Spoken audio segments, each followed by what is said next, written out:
വീണ്ടും ഒരു വിഷുക്കാലം കൂടി വന്നെത്തിയിരിക്കുകയാണ്. കാർഷിക ഉത്സവമാണ് വിഷു. ഐശ്വര്യത്തിൻ്റെയും സമാധാനത്തിൻ്റെയും പ്രതീക്ഷയുടെയും പ്രതീകമാണ് വിഷു. ഒരു കർഷക ഉത്സവമായിട്ടാണ് ഇതിനെ പ്രതിപാദിക്കുന്നത്. മേടമാസം 1 രാവും പകലും തുല്യമായ ദിവസമാണ് നാം വിഷു ആഘോഷിക്കുന്നത്. അടുത്ത ഒരു കാലയളവിലെ ഫലങ്ങളെക്കുറിച്ചും ചിലർ ചിന്തിക്കാറുണ്ട്.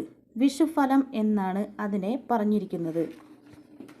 കൊന്നമരവും കണിക്കൊന്നയും ഇതിന് പ്രധാനമാണ്. വിഷുക്കണി ഒരുക്കുക, വിഷുക്കണി കാണുക, കൈനീട്ടം വാങ്ങുക, പുതുവസ്ത്രം ധരിക്കുക, കുടുംബാംഗങ്ങൾ ഒന്നിച്ചിരുന്ന് സദ്യ കഴിക്കുക എന്നിവയാണ് പ്രധാന. അസുര ശക്തിയുടെ മേൽ ദേവശക്തി വിജയം വരിച്ചതിൻ്റെ ഓർമ്മപ്പെടുത്തലിൻ്റെ ആഘോഷമായി ഈ വിഷുവിനെ കണക്കുകൂട്ടുന്നു. അതിനാൽ തന്നെ അട്ടപ്പാടി കസിൻസിൻ്റെ എല്ലാ പ്രിയപ്പെട്ട പ്രേക്ഷകർക്കും 1000 വിഷു ആശംസകൾ നേരുന്നു.